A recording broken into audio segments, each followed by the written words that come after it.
Good morning, class. I'm ready to read you our second story. Like my cup? So our second story today is The Value of Helping by the same author, Spencer Johnson, and this one is about Harriet Tubman. Let's see. Here we go. Hello, here I am, up here in the sky. You can call me Starry. I've seen a lot from up here, but nothing like the story of a little girl named Harriet who became famous for helping people. You can imagine me as her true voice, the voice inside her that Harriet learned to listen to even when things were difficult.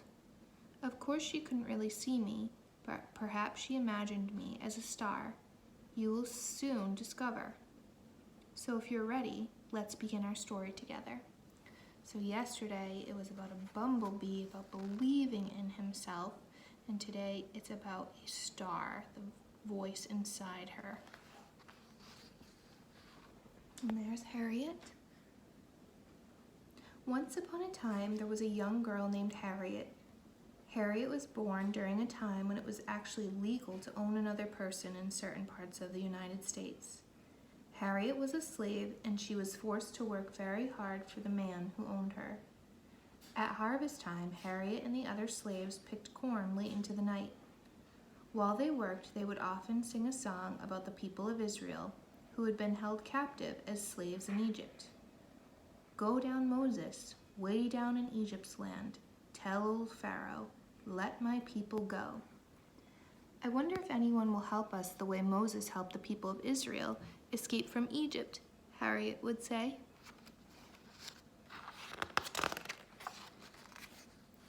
The slaves would often whisper about places where black people could be free.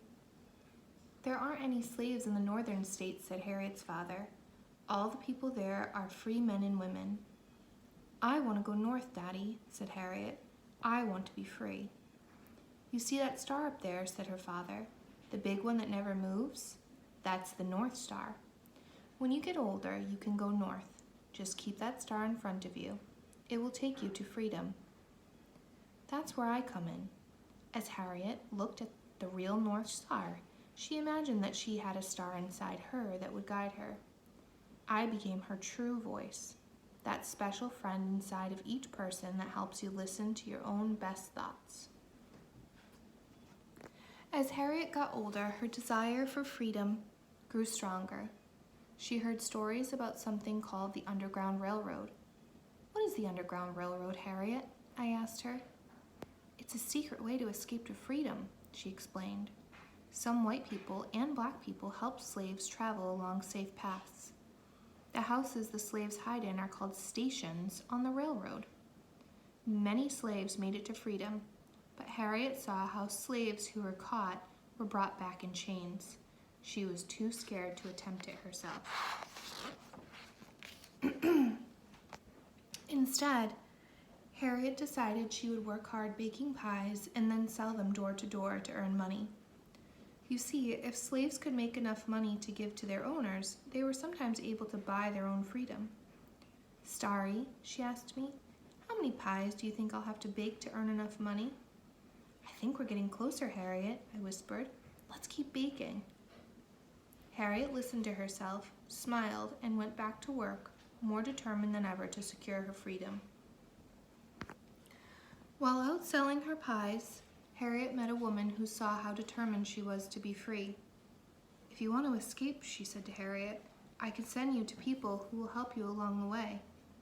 That's when I whispered to Harriet, if you accept her help, it can get you to a place where you may be able to help other slaves. Harriet thought a long time about whether she should attempt to escape. Harriet knew that there were people who were risking their own freedom in order to help slaves like her, but it would still be very dangerous. Do you have people who help you in your life? One day, Harriet heard a rumor that her owner was going to sell her. Harriet made up her mind then and there that she was going to escape. She set out that very night and headed into the woods. Don't be afraid, I whispered to her. Your daddy always said if you followed the North Star, it would take you north to freedom. You can do it. You're strong and you've got the courage to be free. Harriet needed her courage. She went on for 15 more nights, struggling through the darkness. She tumbled into holes, and she tore her clothes on briars. In the daytime, she hid in barns and cellars, because there were men out everywhere searching for runaway slaves. But all along the way, she found people to help her. They passed her along from one helpful person to another, until at last she crossed into the north. Do you think Harriet will now be safe? Freedom was as wonderful as Harriet had thought it would be. Harriet knew that she'd be safe if she remained in the north, but she couldn't help but think about the many slaves who didn't have their freedom. She soon joined the Underground Railroad herself so she could help others. Over the next 10 years, Harriet helped so many slaves escape to freedom that people started to call her Moses. Look, Harriet, I pointed out, there are posters offering money for your capture. Harriet cried, Starry, this one says I'm worth $40,000. Harriet was afraid of what could happen if she were captured, but she carried on. Harriet found many other ways to help. When the Civil War erupted, she joined the Northern Army and traveled to the South to act as a nurse for injured soldiers. She organized the local slaves to help spy on the Southern forces. She even acted as a spy herself and helped plan an attack on a Southern plantation that freed over 750 slaves. When the war was over, even after all she had done, Harriet was only allowed to ride home, lying on the floor of the train's baggage compartment. Starry, we have a long way to go before we're really free. I was too sad to even answer. When she got home, Harriet let people know about the terrible way she had been treated. The newspapers spread her story, and many people who read it became upset. Over time, more and more people worked harder to make things better. Today, thanks to the help of Harriet and others like her, many people are treated more fairly than before, but there is still much work to do. Now, as our story ends, you might want to think about yourself. You may not face the same struggles in your life as Harriet, but whatever you do, you may discover that when you help people in big and small ways, you can be happier too, just like our good friend, Harriet Tubman. Here's some facts about her life. Harriet Tubman was born a slave in about 1820 in a small village called Bucktown in Dorchester County, Maryland. Harriet was the daughter of slaves. Her grandparents on both sides were brought to America from Africa sometime after 1725. So they say she was born about 1820 because they didn't record slaves' actual birthdays. Very early in her life, Harriet witnessed the inhumanities of slavery. She personally endured hard labor and many beatings. Harriet was determined to be free, but she was careful to hide this fact from her white masters. When she was 15, Harriet saw another slave trying to escape.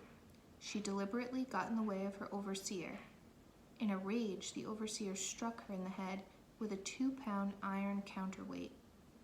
For months after this savage attack, Harriet was near death, and this incident left her with a dent in her skull and with strange seizures, during which she would suddenly fall asleep. Still, her desire to be free was fiercer than ever. In 1849, Harriet succeeded in escaping slavery by making her way to Pennsylvania, earning money so she could try to get her parents out of the South. She soon became involved with the Underground Railroad, an elaborate network of routes and guides and hiding places that helped runaway slaves reach safety in the northern states. Harriet soon became one of the most active conductors, earning for herself the name of Moses. Despite wanted posters with her description hanging in most towns and a reward offered for her capture of up to $40,000, she went on with her work. She personally helped at least 300 slaves escape.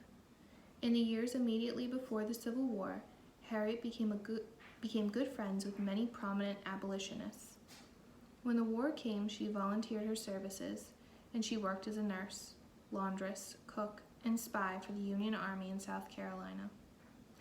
Throughout her long life, Harriet continued to work for freedom and equality.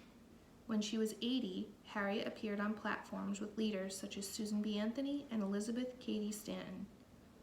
Harriet died on March 10, 1913. A bronze plaque on the Cayuga County Courthouse in Auburn, New York, is a tribute to this great American woman. So, that's a pretty cool story. Tomorrow we're going to be reading about Confucius. So I know today is a rainy day, but that doesn't mean you can't have fun and help around the house. I hope you're doing chores, putting the dishes away, maybe folding laundry. You can clean windows, clean the bathrooms. My son and I are going to make a obstacle course today with some yarn. You can have fun doing that. I hope you visit the websites that I sent you about Mo Willems. You can do some art with him, and I will talk to you all soon. Bye.